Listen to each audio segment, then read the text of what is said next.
Qu'est-ce que ça donne là? Ah, Ouais. merveilleux. C'est Euh, exactement ce qu'on attendait. C'est bon. super. Et voilà, j'ai plusieurs écrans et du coup, c'est pas simple. Je m'excuse.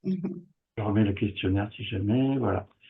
Donc le Chu Style, ben, en fait, c'est du Feng Shui, mais c'est un Feng Shui traditionnel, donc qui est attaché à une lignée de transmission de connaissances qui date depuis le 12e, depuis le 11e siècle, en fait. Juste un petit peu plus tard. Le Feng Shui, c'est l'art du changement.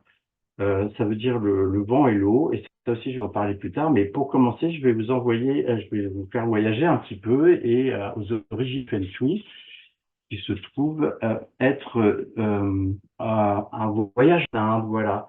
Les origines du Feng Shui, ben, le Feng Shui, ça vient de l'Inde. C'était au départ un art de survie, en fait, qui a été initié par les chamans pré-hindouistes des steppes de l'Inde.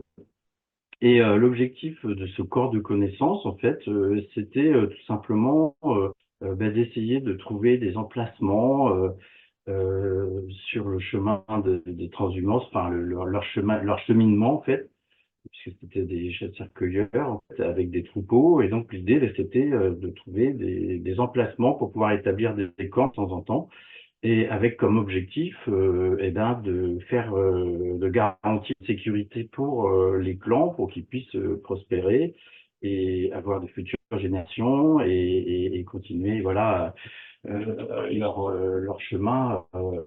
Leur chemin. C'était la plupart du temps des paysages hostiles et donc il fallait avoir quand même une certaine connaissance pour pouvoir se protéger. Alors, première chose qui évidemment était très importante, c'était de repérer des points d'eau parce que évidemment sans eau c'est un peu compliqué. Et puis et donc le feng shui, ça veut dire l'art du vent, enfin c'est le vent et l'eau, ça veut dire. Et donc le vent, ben, aussi, il a une fonction particulière, puisque ben, comme étant chasseur-cueilleur, notamment pour la chasse, le vent, ben, ça peut être soit c'est vous qui êtes le chasseur, soit c'est vous qui êtes chassé, quoi. Donc du coup, voilà, ça avait une importance particulière.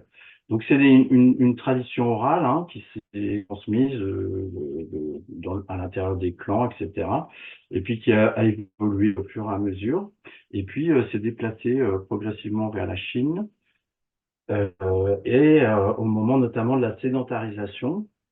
Et donc, les conséquences ça a eu, ben, ça a été la création de l'agriculture et corollaire l'urbanisme, puisque à partir du moment où on s'est sédentarisé, que on a commencé aussi à créer des maisons, etc., de l'architecture, de produire de l'architecture. Et donc, dans un premier temps, bah, c'était des connaissances rudimentaires qui avait pour but notamment d'augmenter les rendements, de garantir les rendements. La question était toujours la même, c'était comment faire vivre la communauté et la faire durer dans le temps. Et donc là, bah, c'était le tout début, c'était surtout l'établissement de quadrillés pour essayer de voir les moments où il fallait organiser les semences. Et progressivement, ils ont commencé à agréger en fait un certain nombre de données supplémentaires qui relevaient de l'expérience. C'était les premiers agriculteurs. C'est un peu la même chose qu'on voit apparaître aujourd'hui quand on entend parler de permaculture. Hein. Si vous connaissez un peu ça, ben, les gens ils se posent sur un terrain, ils observent et puis à partir de ces observations, ils commencent à créer une petite politique d'investigation et développer voilà, un jardin qui soit fertile. Là, l'objectif, c'était ça. Donc, c'est pour ça que souvent, en fait, on retrouve beaucoup de données ou de mots qui sont liés qui font des fois peur d'ailleurs, au malheur ou à la prospérité, mais qui sont liés justement à ce genre de combinaison avec l'environnement et ce que ça pouvait produire. Donc, du coup, ils ont commencé à regarder les sols, la texture, évidemment, ils ont regardé les montagnes, les formes des montagnes,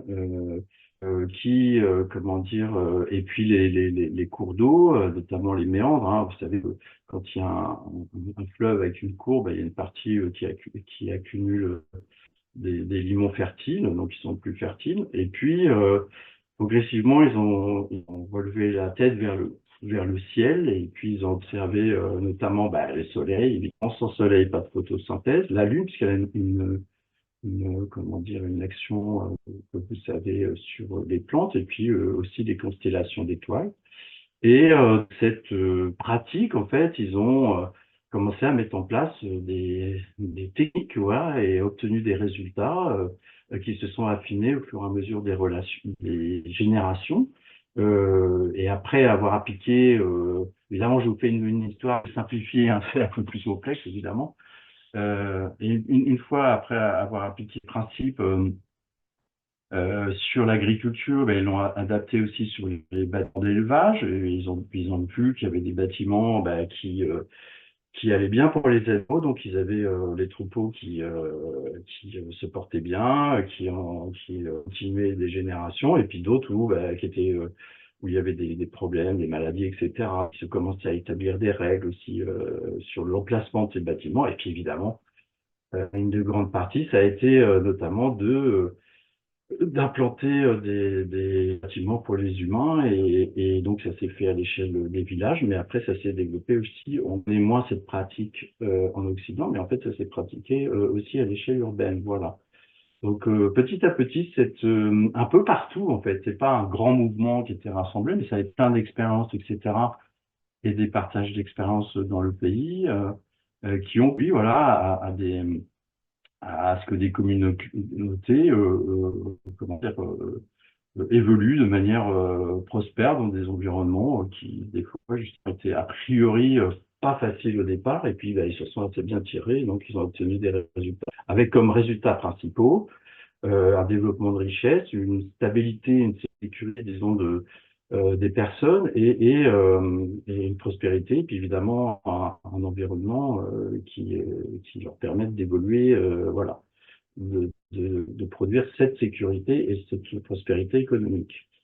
Donc voilà. Et puis au fil du temps, comme toute chose, ça a évolué et le Feng Shui s'est rendu un petit peu partout en Chine et la Chine a cette particularité qu'on retrouve nous en Europe aussi et donc pas mal d'autres histoires de pays des fois, mais là principalement en Chine, la grande obsession historique et qui est toujours d'actualité, c'est réunir toutes ces personnes sous un même drapeau, ce fameux empire du milieu, et qui est aussi divers et varié que peut l'être l'Europe, sinon plus, parce que nous, vu de loin, on a presque que toutes ces personnes, parce qu'elles font partie du même pays, sont toutes pareilles. Mais en réalité, entre le nord, le sud, l'est et l'ouest, il y a des différences extraordinaires.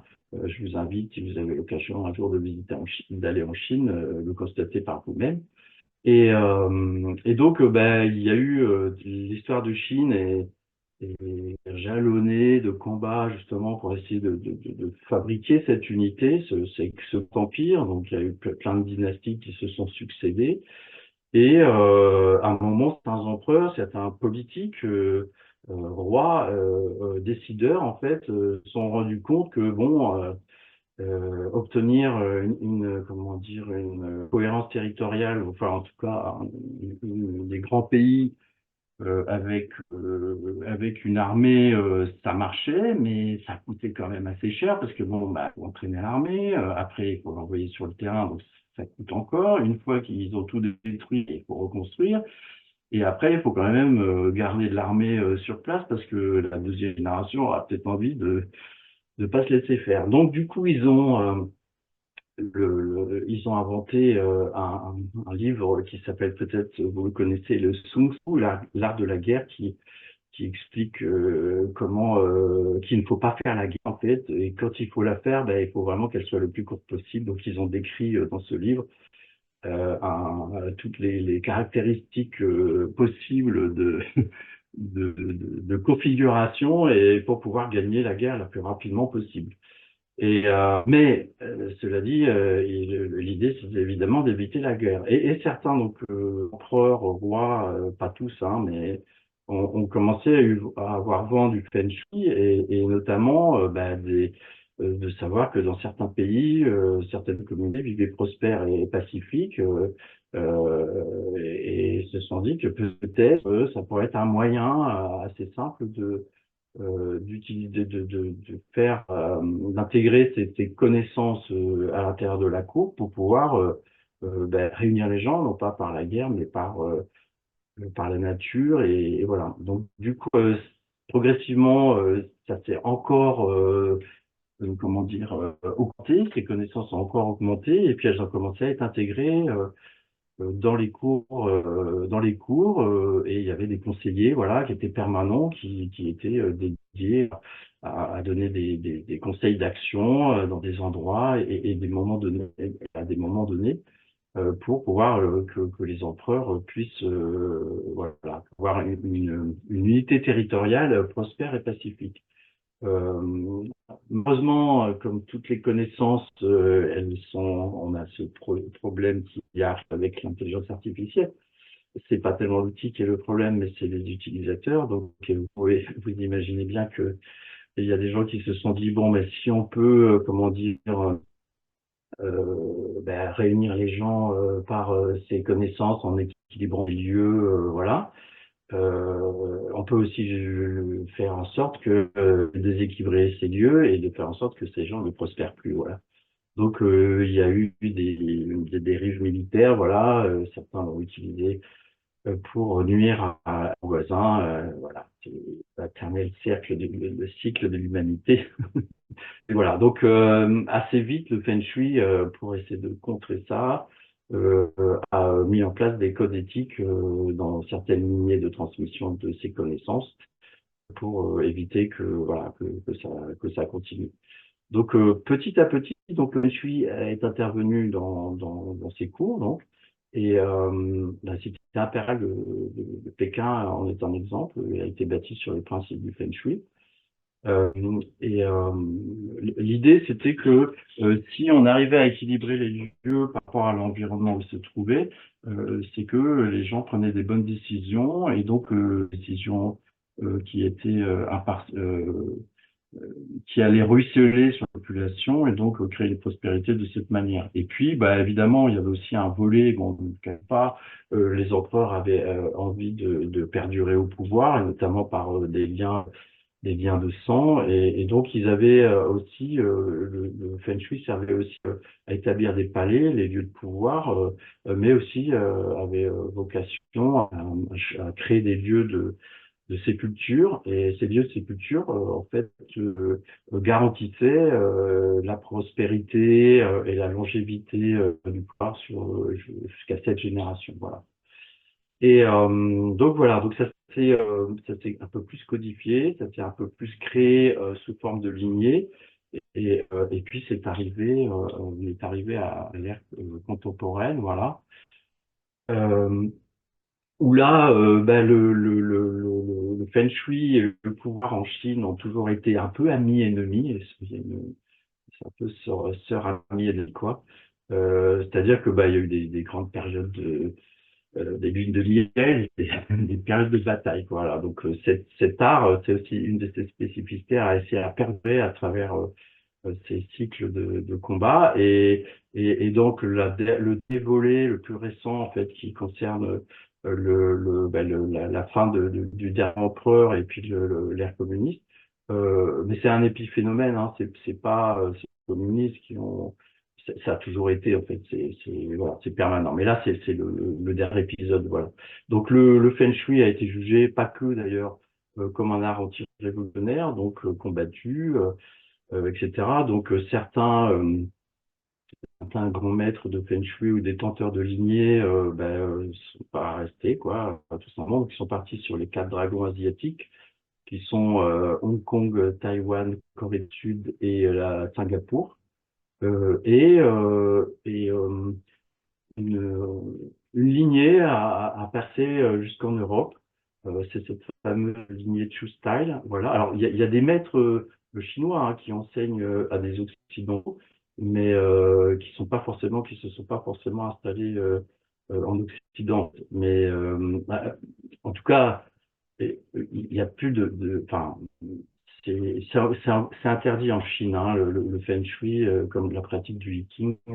Il y a eu un article il y a quelques années dans le monde diplomatique qui disait que le gouvernement chinois a interdisé la pratique de ces deux arts sous peine dans ces cadres du parti et qui avait de l'administration, de la haute administration. Voilà, c'est interdit. Bon, ceux qui sont de la diaspora, ils ont pu informer, donner quelques informations à des Occidentaux, mais ils ne sont pas venus, voilà, en Occident. Donc il y a ce maître, Chan Kunwa, qui lui, dans les années 70, a quitté la Chine sur la demande de son propre maître pour aller enseigner à des Occidentaux. Il a commencé à enseigner en 2016. Et là, ce que je montre sur cette photo, c'est cette Chu Family, qui est en fait l'arbre de famille des maîtres qui se succèdent. C'était une lignée où il y avait la plupart du temps un seul maître, un seul élève en fait. Et le Chu Style, en fait, il réunit deux approches, deux apports du Feng Shui traditionnel. Donc cette tradition remonte à la dynastie Song, c'est 900, 1100 après Jésus-Christ, donc c'est correspond à notre époque romane quand même. Et donc là, sans discontinuer, ça s'est transmis de maître à élève. La plupart du temps, il y avait un seul élève. Donc c'est vraiment un fil ténu qui est arrivé jusqu'à nous, sachant que en plus, à l'époque des empereurs, disons que quand un conseil était s'avérait erroné et qui pouvait que le conseil avait produit une catastrophe en termes de gouvernance, etc. Bon, la peine capitale était requise. Ceux qui ont réussi à percer, c'était plutôt des bons, quoi. Donc voilà. Donc cette lignée est arrivée en Occident en 80, a commencé à se manifester en termes d'enseignement, etc. en 1996, et puis depuis a créé un mouvement. Il y a dont je fais partie, enfin une lignée dont je fais. Il y a un site qui s'appelle achufoundation.org qui est accessible à tout le monde. N'hésitez pas à y aller parce que dessus il y a des newsletters qui sont rédigés par des membres, c'est gratuit et ça peut vous donner une idée un peu de la profondeur de ses connaissances et notamment, alors pour l'instant c'est en anglais, mais bon, il y a des bons traducteurs, DeepL et tout ça, pour pas les citer.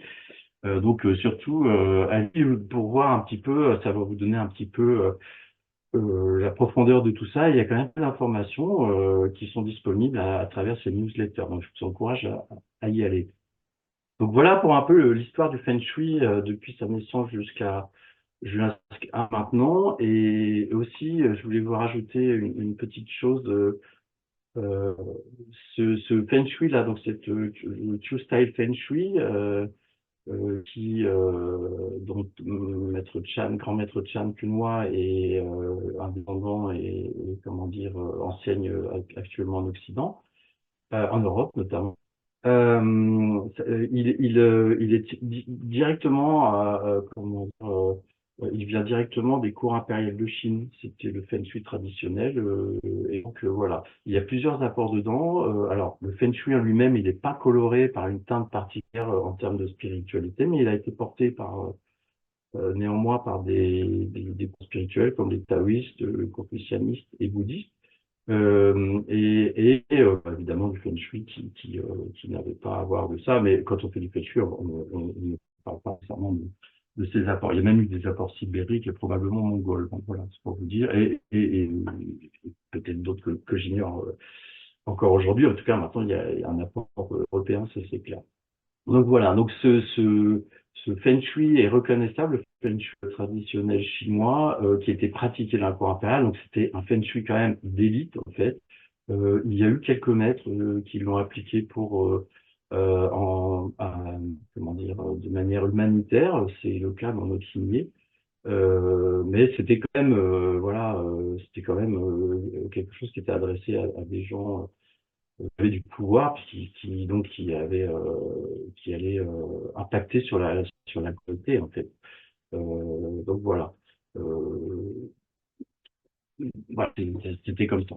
Et donc ce Feng Shui est extrêmement précis, extrêmement puissant, et on le reconnaît à l'utilisation notamment des hexagrammes, c'est-à-dire que vous voyez peut-être sur cette l'illustration là de cette boussole en fait qui montre des hexagrammes, c'est-à-dire une lecture de l'énergie assez fine qui permet d'analyser à peu près tous les mouvements naturels. Mais je vais vous parler de tout ça juste après. Voilà. Donc voilà, j'en ai fini un peu pour l'histoire du Feng Shui. Et donc le Feng Shui, c'est originaire d'Inde. Alors en Inde, il y a l'ancêtre du Feng Shui qui s'appelle le Vastu Shustra. Et il y a de la littérature aussi dessus. Mais voilà, le Feng Shui, voilà, pour ceux qui ne le savaient pas, il est originaire d'Inde. Alors maintenant, qu'est-ce que c'est le Feng Shui? Qu'est-ce que c'est? Voilà, parce qu'on en parle beaucoup, mais des fois, on comprend avec d'autres choses, qui sont notamment des approches occidentales, mais qui ne sont pas du Feng Shui. Voilà. Donc le Feng Shui, clairement, c'est deux idéogrammes chinois. Vous savez qu'en Chine, il y a pas d'alphabet. Les idéogrammes sont à cheval entre une image et une lettre, en fait. Et donc chaque idéogramme et l'association d'idéogrammes ou à l'intérieur de cet idéogramme d'éléments a une explication qui est différente. Donc Feng Shui, c'est ces deux idéogrammes le premier veut dire long et le second veut dire l'eau. Vous savez, je vous ai parlé tout à l'heure avec les premiers les nomades d'Inde, voilà, qui avaient besoin d'eau et qui utilisaient le vent aussi. Et donc le vent, c'est aussi, on appelle ça aussi le vent, le souffle céleste et le sang de la terre. En fait, c'est un peu comme une science de la vie. En fait, voilà. Le principe, c'est que notre environnement, en fait, il va agir sur notre destinée et pas nos émotions. Je dis ça parce que c'est une discipline qu'on connaît, qui date un peu des années 60, l'école de Palo Alto, qui parle de ce qu'on appelle, qu'on appelait, alors maintenant, la psychologie, la perception psychologique des espaces, avec des très bons ouvrages d'ailleurs, et qui a, je crois, découlé sur la psychologie environnementale. Donc là, c'est comment l'environnement va agir sur nos sens, en fait. Et même ça a des débouchés sur la neurologie. Là, on est dans un autre registre, c'est comment notre environnement va peser sur notre destinée. Alors la destinée, c'est quelque chose de très concret. Euh, c'est comment, et qui n'est pas une spécificité chinoise d'ailleurs, c'est comment, au fur et à mesure de notre vie, on a des challenges tous les jours. Il faut faire des choix, prendre des décisions. C'est pas que le politique. Bon, alors des fois, évidemment, on a des choix qui sont pas tellement impactants. Entre prendre une promotion à 30% ou à 20, enfin, je veux dire, c'est pas forcément impactant. Mais bon, il y a des décisions qui sont importantes dans notre vie, notre mariage, à signer un contrat, enfin des choses très importantes qui peuvent impacter notre vie pour un certain nombre d'années. Voilà, la question presque obsessionnelle de l'humanité, ça a été à travers toutes les cultures, comment on peut finalement prendre la bonne décision, quoi.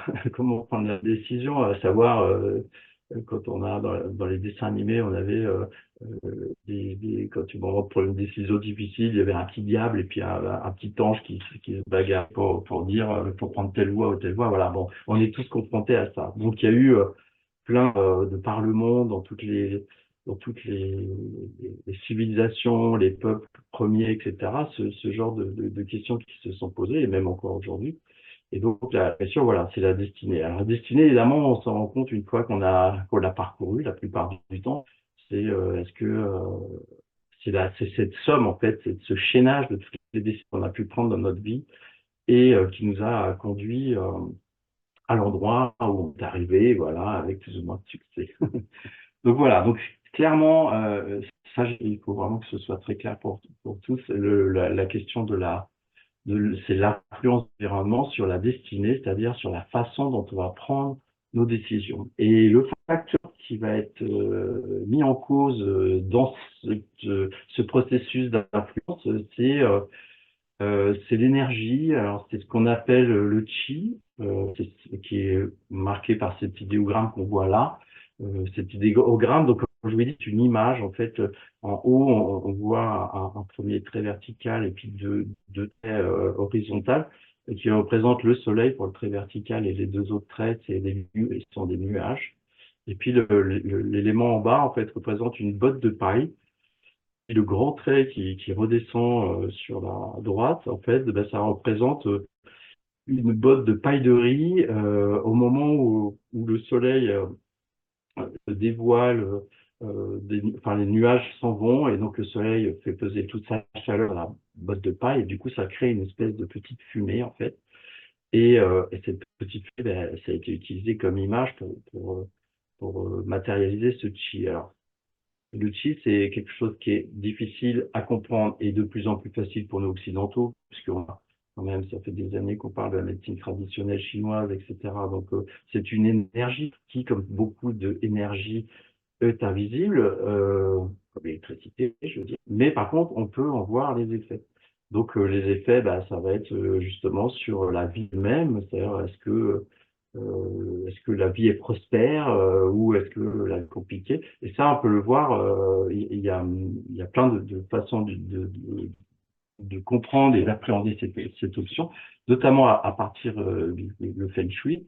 C'est aussi lié à un corps de connaissances plus large qu'on appelle les 5 disciplines et qui a eu tout un tas de disciplines comme l'horoscope, c'est-à-dire le jour où vous êtes né, et donc du coup ça crée le moment où vous êtes né et l'endroit où vous êtes né va créer une espèce de programme de ce que vous allez peut-être vivre. Il y a aussi ben, le calcul du timing qui est très important parce qu'en fait le Feng Shui il va être enfin je vais en parler un petit peu après voilà.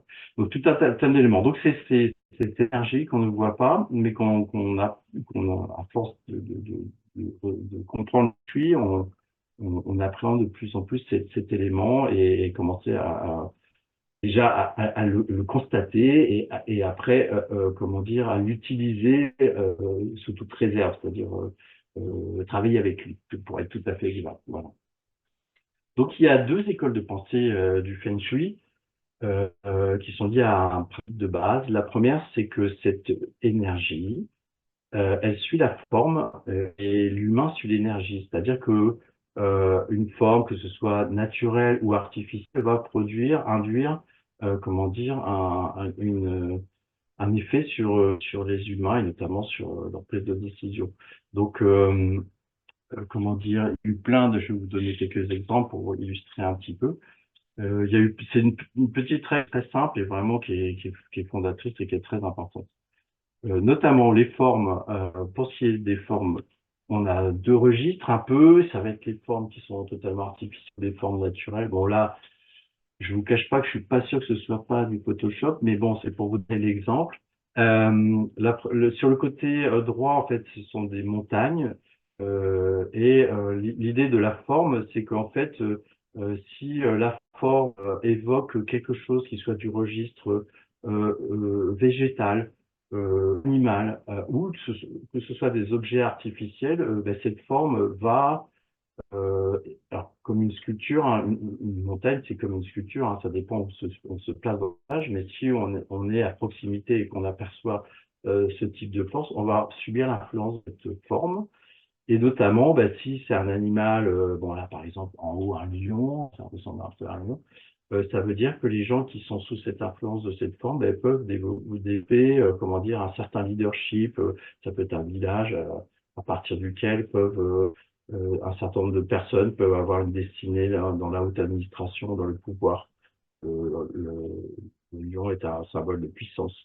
Si c'est un éléphant, bon là évidemment il est dos et là je me dis je suis pas sûr que ce soit pas une photo Photoshop, mais bien que j'en ai moi, hein, des vrais, des montagnes comme ça qui sont vraiment très ressemblants. Bon, là, ben, l'éléphant, par exemple, ça va être un symbole de longévité, aussi de mémoire, la mémoire d'éléphant, ou dans certaines cultures de spiritualité, dans l'Inde.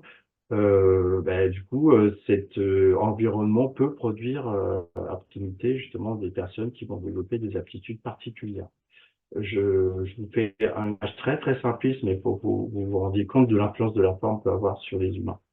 Et là, de l'autre côté, ben, sur la gauche, vous voyez les petits plans, en fait. Donc ça, c'est un maître chinois qui s'est amusé enfin, à étudier toutes les formes de plans qu'il pouvait avoir et puis à essayer de déduire ben, ce que ça induisait comme comportement humain. Tout en haut, là, à droite, non, à gauche, pardon. Le plus en haut à gauche, là, les carrés avec, enfin je sais pas comment on fait ça d'ailleurs. La forme, donc tout en haut à gauche, c'est une forme qui raconte que les personnes qui seraient dans ce type de plan, enfin, pourraient, si c'était plusieurs familles, auraient du mal à s'entendre. Ça peut être un lieu très conflictuel. Donc il a relevé ça. On a l'explication, évidemment, je ne vais pas développer, c'est un peu compliqué. La forme qui est au-dessous, là, avec le carré, avec comme des quatre tours autour, ça, c'est une forme qui peut avoir une influence sur les personnes qui vivent dedans et notamment leur donner du pouvoir, enfin, un peu comme le rocher du lion, leur produire des gens qui accéderont aux hautes sphères de l'autorité. Euh, Pas seulement dans en politique, ça peut être aussi dans l'industrie ou quelque chose comme ça, quoi. Voilà, qui sont destinés à avoir des responsabilités et du pouvoir. Le plan qui est juste à côté, avec comme au milieu en bas, lui, il est. Ah, je crois que je peux avoir un petit laser. Pas un truc là. Je sais pas si vous voyez là. Ouais. Celui-là, en fait, du coup, c'est un lieu où, a priori, il serait difficile, des projets auraient des difficultés à se mettre en place, et notamment, c'est une maison qui peut être difficile pour avoir des enfants. Voilà. Et puis, la maison qui est en haut, enfin, ce type de plan, en fait, est considéré comme extrêmement, enfin, du point de vue de se mettre, équilibré. Alors, c'est pas du tout une maison climatique, du coup, puisque le sud est en haut et le nord en bas. Donc, les deux façades sont exposées est et ouest. Mais c'était un lieu où, contrairement à celui qui est juste à côté, où c'est possible d'avoir une famille très harmonieuse. Voilà. Euh, D'autres exemples de forme, l'influence de la forme, c'est aussi, on le voit là dans cette partie-là, ce qu'on appelle dans le jargon Feng Shui les parties manquantes. Euh, Hop, alors je sais pas, du coup je vais noter, je sais pas gommer. Bon, il y a un petit bout de vert là. Bon. Voilà. L'influence des formes. En fait, oui, il y a un autre aspect dans les formes, c'est que une forme peut ressembler à quelque chose quand c'est du domaine organique, entre guillemets, comme je vous l'ai dit, ça peut ressembler à un animal, un ustensile euh, humain, un objet pour un outil ou quelque chose là qu'utilisent les humains, voilà. Ou ça peut être aussi, comment dire, un, euh, quelque chose de végétal, oui, voilà, qui donc va attraper les propriétés de ce que ça représente et les diffuser dans l'environnement. Il y a aussi un aspect, quand on est dans le registre des formes du coup géométriques, artificielles, comme je l'ai montré là, il y a ce phénomène qu'on appelle partie manquante. Et donc, il peut affecter justement les comportements dans une maison.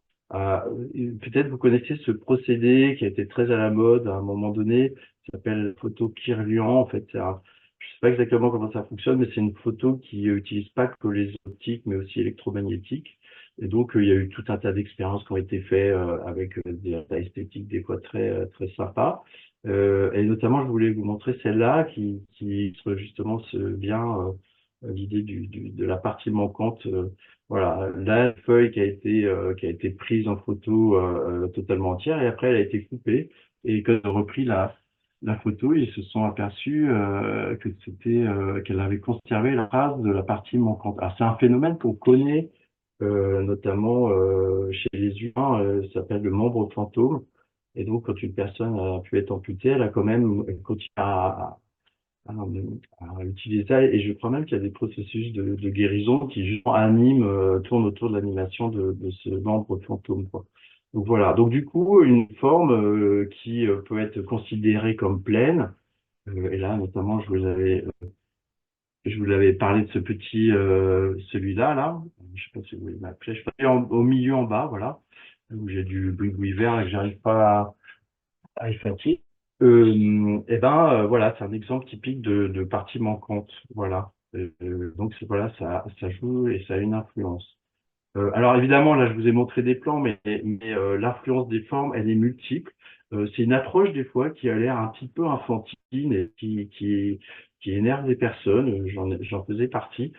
Avant de révéler en fait que c'est un extraordinaire outil et extrêmement complexe, mais il faut aussi, et surtout la grande leçon de l'école de la forme, c'est qu'il faut un peu mettre en veille son hyper-rationalisation et puis se laisser bercer par le souvenir d'enfance où on captait les choses sans tout analyser et là ça peut être du bonheur. Quelques autres exemples d'influence de la forme, notamment en architecture. Euh, comme vous le voyez là en haut à droite, à gauche, pardon, c'est le bâtiment d'une université célèbre aux États-Unis qui s'appelle MIT, Massachusetts Institute of Technology, qui est un incubateur en fait de l'élite un peu des ingénieurs américains. Et ce bâtiment en fait et supporter, enfin supporte un grand dôme comme ça qui ressemble, il y a une photo de crâne, à un crâne humain, et donc ça illustre en fait l'intelligence en fait, et aussi le pouvoir. Donc ça veut dire que c'est des gens qui fréquentant ce lieu ont des chances de voilà d'accéder à des postes de pouvoir, aussi voilà développer une intelligence, voilà que ce lieu, l'énergie suit la forme et l'humain suit l'énergie, donc d'attirer des gens intelligents. Et ça, je vous assure que c'est vrai.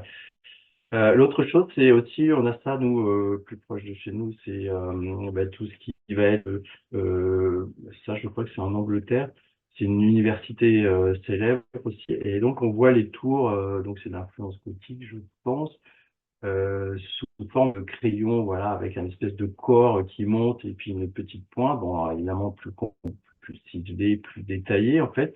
Et ces deux éléments formels, en fait, induisent que les comportements humains, du point de vue du Feng Shui, vont être plutôt que c'est des lieux où les gens vont, notamment les jeunes, vont être attirés l'étude et aussi de développer une carrière en utilisant leur intelligence en fait. Et donc c'est assez intéressant parce que c'est quelque chose qu'on retrouve dans plein de civilisations et notamment des lieux sacrés, que ce soit comment dire, euh, des mosquées, des églises, enfin, etc. Souvent, il y a ce type de forme avec des pointes comme ça, et vous n'êtes pas sans savoir que ces lieux, qui étaient des lieux de culte, étaient aussi souvent accompagnés d'écoles qui étaient là pour aussi calmer les énergies de la jeunesse et pour faire en sorte que voilà qu'ils arrivent à se débrouiller, à s'émanciper un peu, voilà. Donc voilà un exemple de comment on interprète la forme sur l'architecture. Et puis il y a aussi d'autres, là c'est une conséquence plutôt intéressante. Et puis il y a aussi des conséquences qui sont un peu plus, qui peuvent avoir des conséquences un peu plus compliquées, notamment dans les reconstructions. Ben, il fallait bien reconstruire après la guerre. C'est pas une critique hein, que je dis là, ça n'est pas mais bon, il fallait construire et puis il y avait aussi le modernisme et tout un tas de qui ont fait que c'était chouette de pouvoir s'éclater à faire tous ces bâtiments.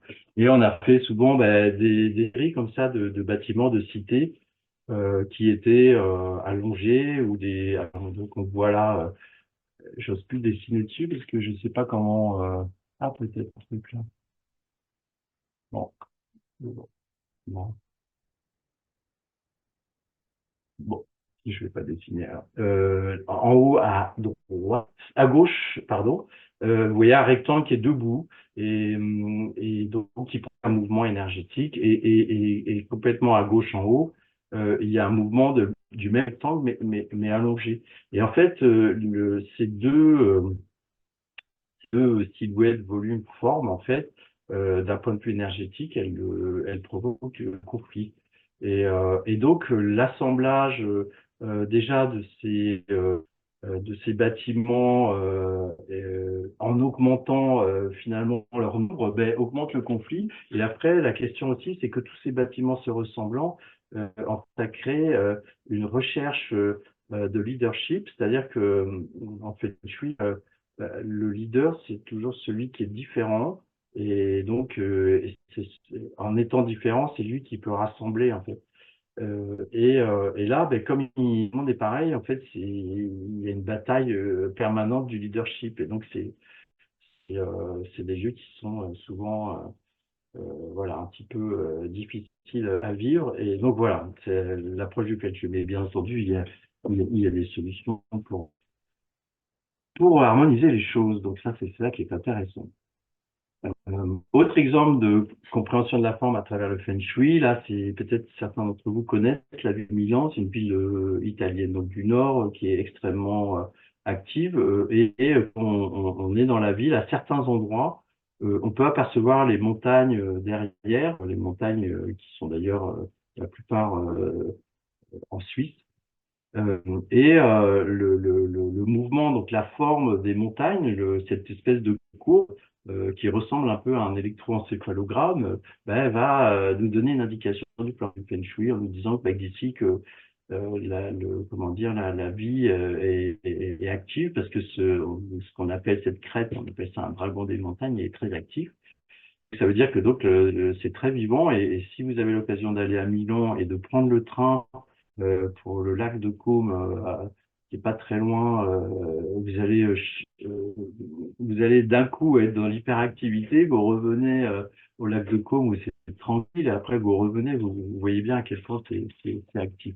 Mais ça donne déjà une indication sur l'activité de l'environnement, mais aussi le fait que le dessin en lui-même et comment dire, la précision, la ciselure, je sais pas comment dire, de cette crêpe, en fait, elle donne aussi une indication que les gens qui sont à proximité de cette montagne, ils vont attraper des aptitudes manuelles de précision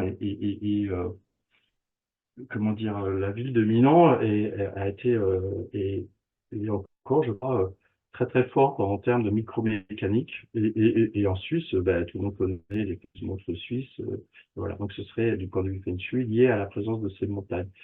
C'est aussi pour la mode. À Milan, bah, ils ont développé évidemment. Il y a un quartier qui s'appelle le Quadrilatère Mode et qui est très connu pour ses Fashion Week. Et donc, justement, avec un artisanat de précision, voilà, extrêmement important. Donc, voilà, ça nous donne aussi des indications, ces formes, voilà, nous donnent aussi des indications sur comment les formes influencent les gens qui vivent là et donc, voilà comment on les comprend en Feng Shui. Pour vous donner un tout petit aperçu. Donc ça, c'est la première approche au Feng Shui, c'est cette fameuse euh, dictate, enfin axiome que j'ai cité, là, c'est-à-dire que l'énergie suit la forme et l'humain suit l'énergie. Il y en a un second qui est être au bon endroit, au bon moment pour accomplir l'action juste. En fait, euh, cette notion des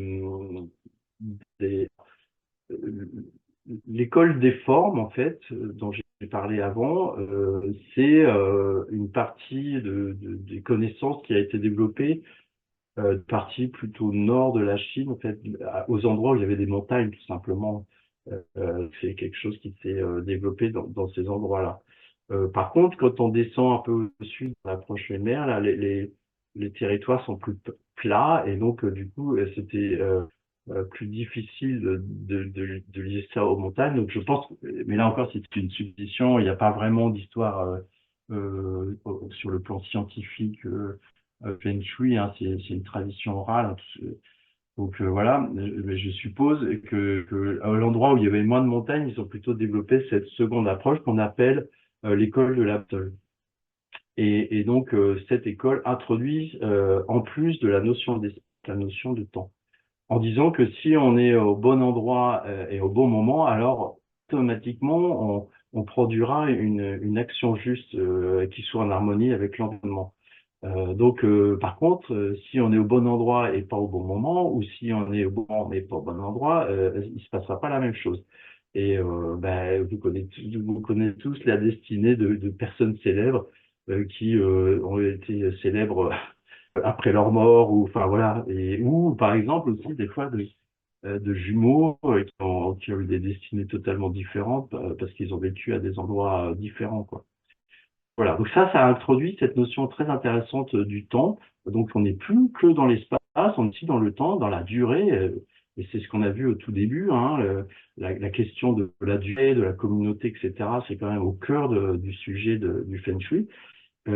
Et donc une spécificité pardon, de cette approche, notamment conception chinoise traditionnelle, c'est que dans l'école de boussole, les Chinois, donc ça, vous voyez là, une boussole chinoise s'appelle un lopan, qui raconte tout un tas d'histoires. En fait, c'est un outil qui permet de mesurer l'énergie. Et là, en fait, dans cet outil, on peut évidemment, une boussole, ça sert à mesurer les directions. On peut donc mesurer les directions, les localisations. Direction, c'est par exemple un bâtiment, il est orienté au nord, tant de degrés. Bon là, on descend vraiment au-dessous du degré en termes de précision. Euh, et, euh, et la localisation, ça va être par exemple dans un terrain, on va regarder dans quelle partie se trouve ce bâtiment, si c'est dans la partie nord-ouest, etc. Donc c'est deux informations liées à l'orientation, mais qui sont différentes et qui peuvent s'additionner. Et puis, on tire sur cette même boussole aussi le déroulement du temps.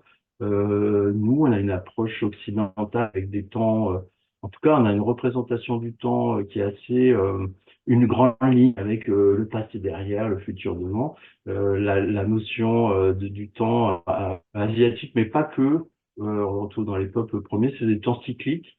Je pensais au peuple d'Amérique centrale ou d'Amérique du Sud, avaient fait d'excellents calendriers et tout ça là-dessus. Et même les Égyptiens, d'ailleurs, enfin, les peuples, en fait, ont utilisé ça. Donc, on a un temps cyclique. Et alors, la particularité chinoise, c'est qu'en fait, il note ces espaces-temps, ces espaces et temps avec les mêmes idéogrammes qu'on voit là. C'est-à-dire que d'un côté, vous avez la boussole et de l'autre côté, vous avez un almanach. Voilà, qui décrit le déroulement du temps. Là, c'est la méthode de Binet, voilà. Donc, donc voilà. Donc du coup, en fait, l'école Shoe Style, elle rassemble ces deux approches qu'on a dans certaines littératures un petit peu opposées, tout simplement parce qu'en fait, l'école des formes au début paraissait un peu plus facile à aborder pour des gens qui n'avaient pas une approche technique particulière. Donc l'école de la boussole est arrivée plus tard, notamment en France, parce que on est assez résistant au changement quand même. Les grands apports au départ ont été l'Angleterre, parce qu'il y avait une liaison naturelle géopolitique à Hong Kong, et puis la côte ouest des États-Unis, mais quand même la grande partie la plus profonde du Feng Shui est quand même étalée en Angleterre. Puis ça, après, ça a ruisselé vers nous petit à petit, voilà. Euh, donc voilà. Cette notion du temps, elle est très très importante parce que évidemment, ça nous oblige, nous aussi architectes, à réfléchir un petit peu à la durée de nos bâtiments et l'opportunité aussi de faire quelque chose à un moment donné. En fait, c'est ça le truc. Et donc c'est assez intéressant. Euh, le Feng Shui avec ces deux approches, en fait, c'est un art d'adaptation. C'est quelque chose qu'on n'a pas dans notre culture. Ça n'existe pas. On ne sait pas faire ça. Et je pense que c'est un petit peu à cause de ça que on est en difficulté pour résoudre la question du climat et tout ça. Je vais y venir un petit peu après. Je voulais vous donner juste une petit aperçu de cette notion du temps. Actuellement, donc, nous, du point de vue du Feng Shui, on considère on est face à une grande horloge temporelle et qui se divise en il y a plusieurs écoles. On utilise donc ce fameux Feng Shui impérial, des cours impériales. Et donc là, on vient d'entrer depuis 2017 dans une nouvelle période qui est dominée par ce type d'énergie qu'on appelle le ciel. Ben, vous l'avez constaté vous-même, ça s'est un petit peu accéléré. La particularité de cette période, en fait, comme elle est liée au ciel, il y a beaucoup de choses imprévisibles et aussi les choses c'est difficile tout est de plus en plus transparent et il y a aussi une accélération de l'augmentation des données, etc., qui donne un petit peu le vertige. L'équivalent, parce qu'en fait, ce sont des cycles. l'équivalent qu'on retrouve le cycle d'avant de cette période-là, ben, c'est la révolution industrielle, en fait. On revit presque ce type d'énergie dans la société. Donc, c'est une période qui est pas facile. On l'a vu à peine rentré dedans, on a eu le Covid, là, ça s'est enchaîné tout le temps. C'est aussi, on a vu apparaître les burn-out, tous ces trucs-là, tous ces types de maladies, enfin, moi, de maladies de mal-être en tout cas. Puis, et en fait, c'est aussi une période où on a tendance à beaucoup rationaliser, à beaucoup mentaliser, je veux dire plutôt, et les idées vont très très vite dans la tête, etc. Alors, je profite de cette petite conférence pour vous donner quand même des petites clés pour passer cette période de manière très confortable. De toute façon, tout le monde va être affecté par tous ces changements, ça, il n'y a pas de souci, mais la chose est que c'est une période qui est très, très yang et il faut la contrebalancer avec du yin. Et la manière de le faire, ben, il faut prendre des vacances, il faut faire du stop, il faut savoir à un moment donné se déconnecter ou plus exactement se reconnecter par exemple à la terre. Si vous aimez jardiner, faites du jardin. Si vous euh, prenez des vacances et mais des vacances où vous ralentissez en fait, c'est extrêmement important. Si vous faites ça, vous allez voir à quel point la société est dans des changements qui sont très sympas. Pas que, hein, mais parce que là, pour l'instant, on voit beaucoup des choses pas très sympas. Ce qui est assez intéressant avec cette période, c'est que tout ce qui était prévu, en fait, ne se déroule pas comme on voulait, mais, comment dire, ça va dans les deux sens. C'est-à-dire que des fois, ben, la paix en Europe, par exemple, c'est pas comme on imaginait que ça allait durer, et c'est pas le cas. Mais par contre, ben, le climat, ben, tout le monde pense que c'est foutu, mais peut-être que ça peut marcher. Et donc du coup, ça peut être aussi ça marche dans les deux sens, quoi. Donc ça peut être pas mal. Donc tout garder, souvenez-vous, ralentissez, prenez-vous, obligez-vous à prendre des vacances. Je pense à mes collègues libéraux, faites-le. C'est important de programmer des rendez-vous avec le ralentissement. C'est vraiment très important. Euh, Le feng shui, en fait, si je résume, résumer, parce que c'est très compliqué en une heure de vous expliquer tout ça, j'espère simplement vous donner envie éventuellement d'approfondir, en tout cas de vous permettre de comprendre quelques petites bases. Mais en fait, si je devais résumer, c'est essayer d'équilibrer le yin et le yang. Donc, ce que je veux dire, c'est que là, la période actuelle est trop masculine, trop rapide, trop prévue, et il faut le compenser avec quelque chose de plus féminin, de plus doux et de plus lent. Je suis pas en train d'associer les trois en même temps, hein, que je sois clair. Les femmes sont pas plus lentes que les hommes, hein, c'est pas ce que je suis en train de dire. Mais c'est deux principes différents. Et en fait, si on arrive à équilibrer ces éléments d'espace, et notamment dans les maisons, dans les constructions qu'on fait, on va fabriquer des lieux qui vont induire des liens, qui vont créer des liens avec leur environnement, mais aussi qui vont faire en sorte que les gens qui les fréquentent vont, comment dire, créer du lien eux-mêmes, et notamment, je pense que en architecture, évidemment, à l'échelle des familles, mais aussi à l'échelle de la vie. Donc, quand on crée du lien, ben, ça peut dire qu'on peut développer du business, puisque c'est une des façons de se civiliser, ben, c'est de faire d'échanger des matières, etc. Et puis peut-être aussi faire des rencontres amoureuses, et du coup de créer de nouvelles lignées. Voilà, c'est ça l'idée. C'est que le principe du feng shui, c'est d'essayer de mettre à cet équilibre à l'intérieur de l'objet architectural. Et donc, si on le fait à l'échelle d'une architecture et d'une ville, voilà, on le fait à l'échelle plus large. En fait, on peut évidemment intégrer une nouvelle approche. euh, Pardon. Ce qui revient un petit peu au thème de cette conférence, c'est-à-dire comment le Feng Shui peut aider à faire quelque chose pour le climat. On a, comme je vous l'ai dit tout à l'heure, le Feng Shui est un art d'adaptation, et on n'a pas d'équivalent dans notre culture. Actuellement, le développement durable, on essaye ou soutenable, selon les traductions, interprétation linguistique, On essaye de le mettre en place à l'échelle mondiale et nos sociétés occidentales se heurtent à un problème. On est très résistant au changement, c'est difficile de la mettre en place. Euh, c'est peut-être aussi parce qu'on a un point de vue un petit peu exclusif en des choses, notamment, donc vous connaissez ce schéma-là qui rassemble la sphère environnementale, économique et sociale.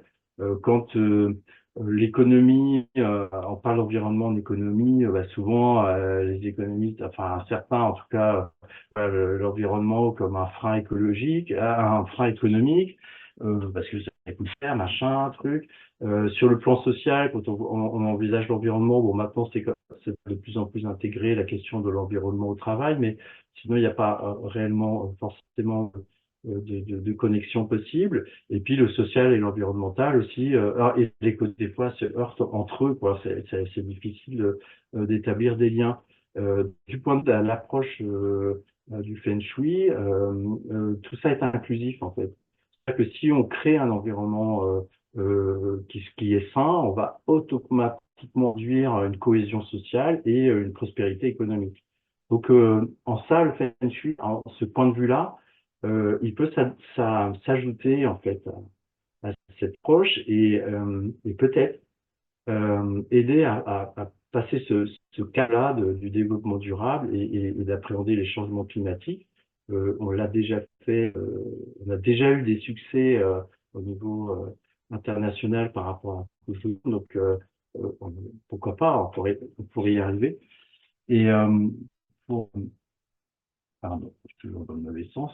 Et pour conclure, on pourrait imaginer ce qui se passe déjà un peu à l'échelle de la médecine, notamment, je crois que c'est les Canadiens qui ont introduit ça, c'est qu'en fait, ils ont développé le concept de médecine intégrative, c'est-à-dire plutôt que d'opposer les savoir-faire et les connaissances en termes de médecine, ils ont décidé d'en faire une médecine intégrative, c'est-à-dire d'additionner ses compétences et ses vues pour justement augmenter, non pas faire avec un et un 2, mais faire 10, quoi. Et donc, du coup, on pourrait imaginer que cette approche qu'est le Feng Shui, pas que, je pense qu'il y en a tellement d'autres aussi intéressantes, notamment, je pense au peuple premier qui m'attend, qu'on a souvent un petit peu ostracisé et pris un peu pour des gens dans une longue partie de notre histoire, ben, se révèlent aujourd'hui être des spécialistes de l'environnement, puisqu'ils arrivent à évoluer pour ceux qui y arrivent encore, quand ils sont pas, je pense au Brésil notamment, menacés, qui arrivent comment dire, dans un environnement sans l'altérer de manière avec une économie, comment dire, une relation constructive mutuelle, pourquoi on ne pourrait pas, comment dire, créer justement soit un urbanisme ou une architecture intégrative qui mêle des données que nous avons héritées et qui sont très intéressantes en termes d'ingénierie, d'architecture, etc., avec des approches comme ça qui mettent en perspective d'autres choses et notamment qui s'intéressent comment dire, à ce que le produit architectural, le produit urbain va pouvoir produire sur la communauté et sur sa longévité, parce que là, la question est quand même largement posée. Voilà, je conclus là-dessus et je réponds à vos questions-réponses que j'ai pas fait au cours de route finalement, comme je l'avais plus ou moins promis, parce que je n'ai pas je pouvais pas avoir des écrans en même temps, voilà. Donc du coup, je vous laisse.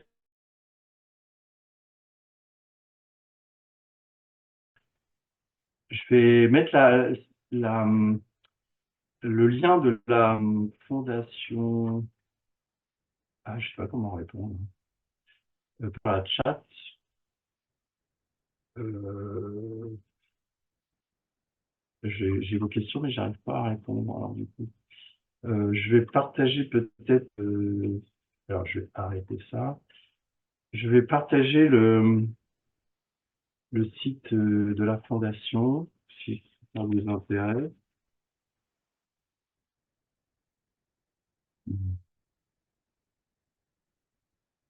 Fondation True Style.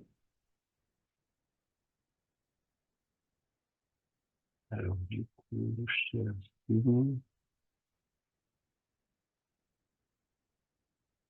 Ça va être ça. Je sais pas ce que vous voyez là. Gaël, tu vois quelque chose? Rien du tout. Bon, pourquoi? Discord One, ça doit être ça. Si je fais ça. Ah oui, voilà. Parfait. Donc voilà, le site de la fondation s'appelle truefoundation.org. Bon, c'est en anglais parce qu'il faut bien qu'on ait une langue de stage et c'est l'anglais qui est tombé. Mon maître est de le grand maître Chan Kunwa est originaire de Hong Kong, donc du coup il a appris l'anglais et ça lui était difficile. Il parle chinois. Et du coup, voilà, on échange en anglais, mais voilà, il y a des projets de traduction. Et comme je vous l'ai dit, maintenant il y a des ah quoique même il y a peut-être non il est en anglais là. Il y a en cours la traduction qui va être faite. Vous pouvez vous inscrire aux newsletters qui sont là. Par exemple, là, il y a un article sur les effets du street art sur la cité, enfin, etc. Il y a plein de choses. Et puis, voilà. Donc, il y a des newsletters qui apparaissent quatre par an et qui permettent, voilà, d'avoir des données un petit peu complémentaires. Bon, des fois, je réponds à vos questions. Donc, le lien, j'aimerais bien vous le donner dans la chat, mais je ne sais pas comment on fait, Gaël. Alors, en principe, tu le copies-colles et tu ouvres le chat cette fois-ci, pas l'onglet QR, mais le chat. C'est Answer, peut-être, non? Ah, peut-être, ouais. Euh, Oui. parce que Answer, Ou petit alors, Answer. tu as pas un petit onglet plus, Là, ah non, là, je crois que j'ai trouvé un truc, si ça marche ou pas. ou alors tu me l'enverras, je le transférerai. Ouais, voilà. Donc, voilà. Alors, du coup, Dominique Barrière, c'est comme Boutros Ghali. Ah oui, c'est parce que j'ai fait deux fois. Ok. Excuse pour le retard, pas de souci. Franck Mével, pourquoi Taïwan est rattaché à la République de Chine sur la diapo? Euh, je ne saurais pas dire. C'est une illustration. C'est une illustration. Anne Vadon, bah, du coup, c'est Feng Shui, voilà, c'est ça. Shufoundation.org. Et c'est attaché. Shufoundation.org.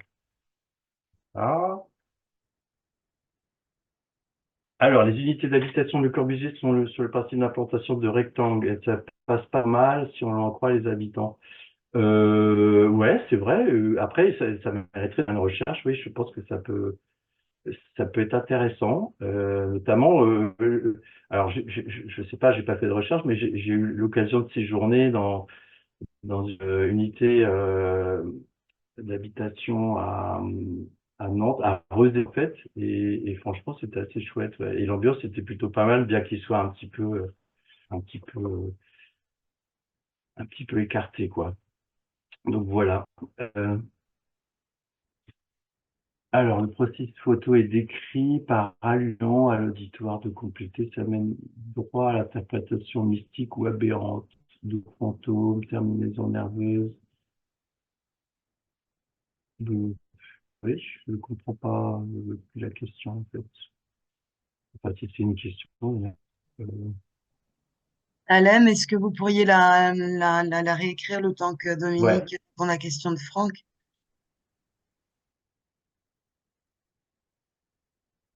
Alors, il y a Elisabeth qui pose une question sur la démarche intégrative Archi-Urba. Alors, malheureusement, non, j'avais pas préparé de discussion. Moi, j'ai fait des projets en architecture qui intègrent Feng Shui et, ah, mince, et, et l'architecture, voilà. Sur l'urbanisme, on est un peu en recherche et développement parce que le site True Foundation, en fait, c'est un organisme de formation c'est comment dire, un organisme de recherche, voilà. C'est-à-dire qu'en fait, le Feng Shui, c'est un art vivant et qui s'adapte, comme ça a été dit plusieurs fois dans mon exposé. Et donc, du coup, bah, on a un organisme de recherche qui permet de tester en permanence ce qu'on a appris et découvrir des nouvelles choses, notamment parce que c'est une nouvelle étape du Feng Shui que d'appréhender les paysages européens qui sont pas les mêmes qu'en Asie. Donc du coup, il faut adapter. C'est pareil entre un pays de Scandinavie ou entre comment dire Stockholm ou Séville, il y a des différences évidemment qui sont pas les mêmes, quoi. Les gens n'utilisent pas le choses voilà qui sont différentes. Donc du coup, en fait, c'est que ces roches, elles permettent aussi de fabriquer la matière pour l'enseignement du futur. Donc voilà, donc c'est un réseau et à l'intérieur de ça, on mène depuis ça fait un paquet d'années, 12 ans en fait des essais d'accroche à l'échelle urbaine et puis on a réussi comment dire après de nombreuses recherches en Suisse, en Suède, où on pensait que ça allait plutôt être plus facile qu'en France où on est un petit peu résistant au changement. Et en fait, ça s'est passé en France. On a réussi à développer, mais un petit peu confidentiellement, donner des conseils d'aménagement à des mairies. Bon, c'est des choses évidemment qui sont longues parce que l'échelle urbaine, c'est 10-15 ans avant que ça, voilà, c'est long.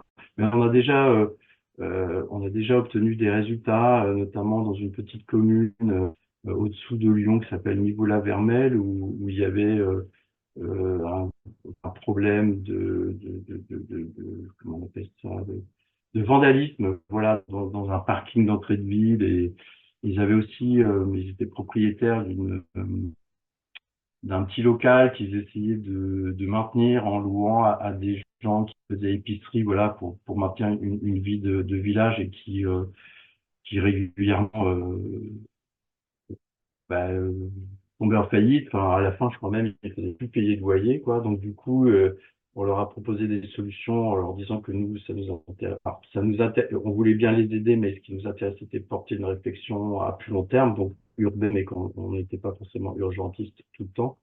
Et ça a donné des résultats.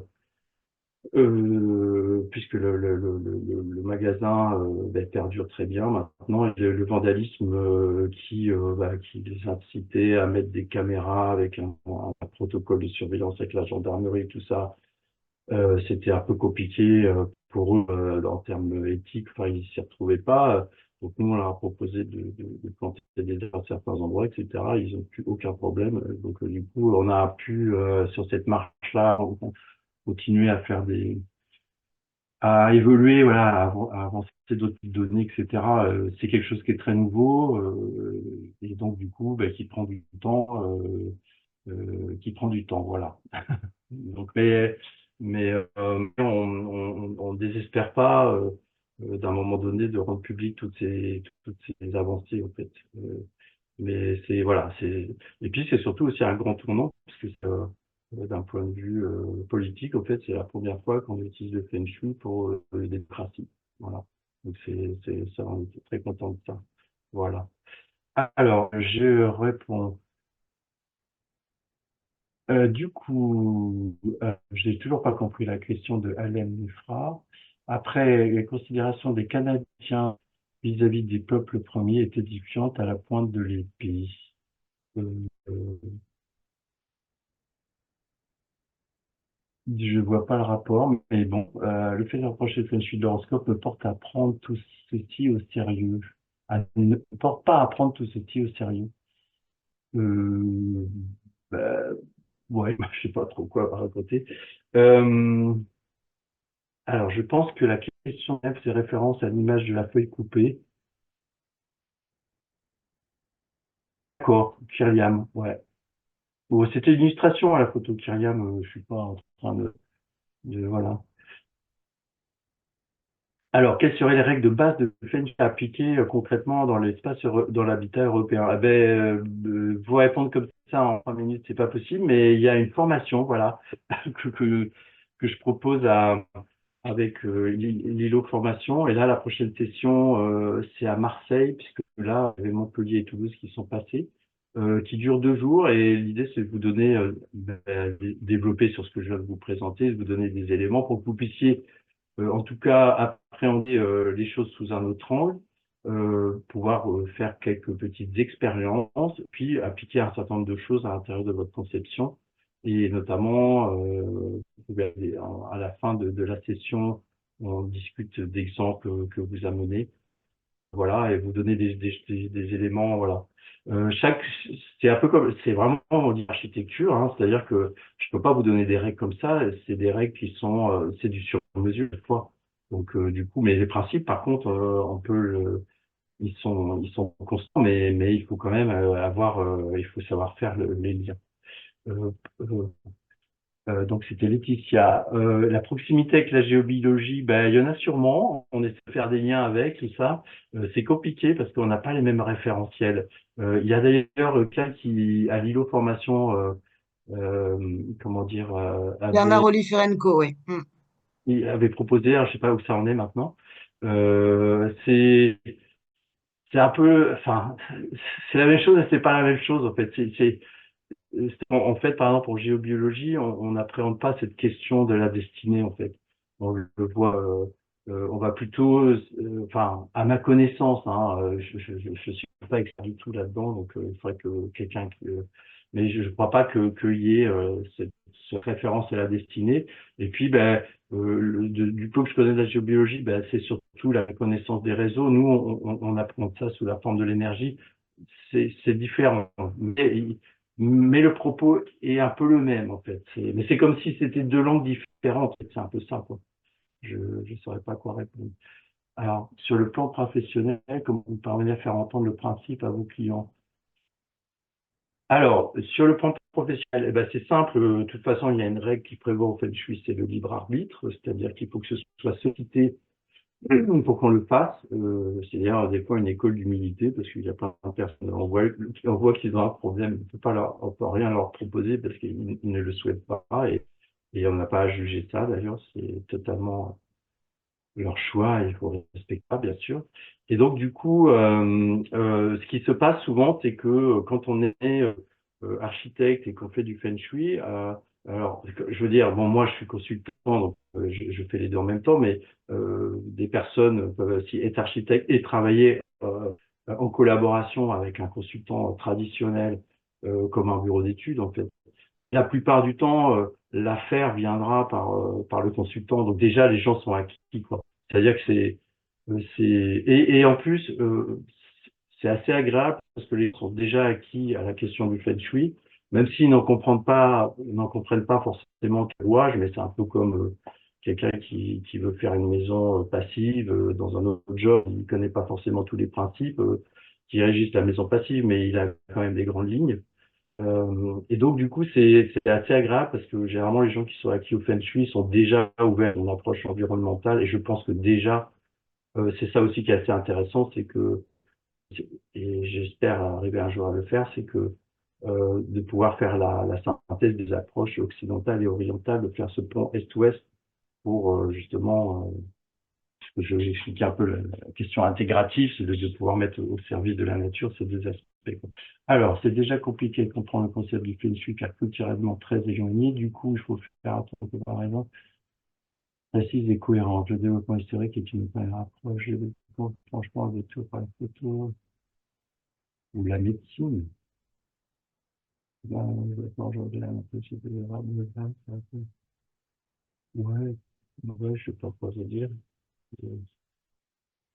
En fait, la culture, c'est pas forcément un problème. La question, c'est la curiosité ou l'ouverture d'esprit. Je veux dire, les mathématiques, elles sont grecques. Enfin, je veux dire, voilà, je sais pas. Je sais pas quoi vous dire, Alain. Je sais pas quoi vous dire. On comprend bien pourquoi les gens sont réticents, mais dire qu'il est impossible d'expliquer pourquoi on peut continuer au plus centré des considérer. Ouais. Je sais pas quoi vous répondre par chat interposé, Alain. Diapo, commentaire sur le site. Merci à vous.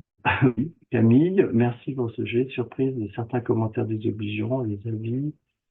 Oui, oui, bien sûr, bah, il faut que tout le monde s'exprime, bien entendu. Voilà. Il n'y a pas de souci. Non, après, c'est vrai que, bon, il faut, c'est un peu le jeu, heure de conférence pour parler d'un sujet. Enfin, c'est pas si simple à expliquer, voilà. On est dans une ère où tout est rapide et en 3 minutes, il faut tout pitcher, mais c'est un petit peu plus compliqué. J'ai utilisé des raccourcis de communication, je m'en excuse si ça peut paraître un peu, pour certains, un peu, comment dire, trop simpliste, mais bon, il faut bien commencer à ouvrir la bouche, quoi.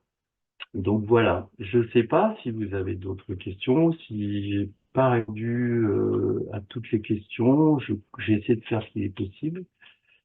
Serait-il possible d'envisager que soit alimenté l'IA pour aider à concevoir de cette manière? Alors bon, c'est un grand fantasme, Thomas, pourquoi pas? Mon maître fait beaucoup rigoler.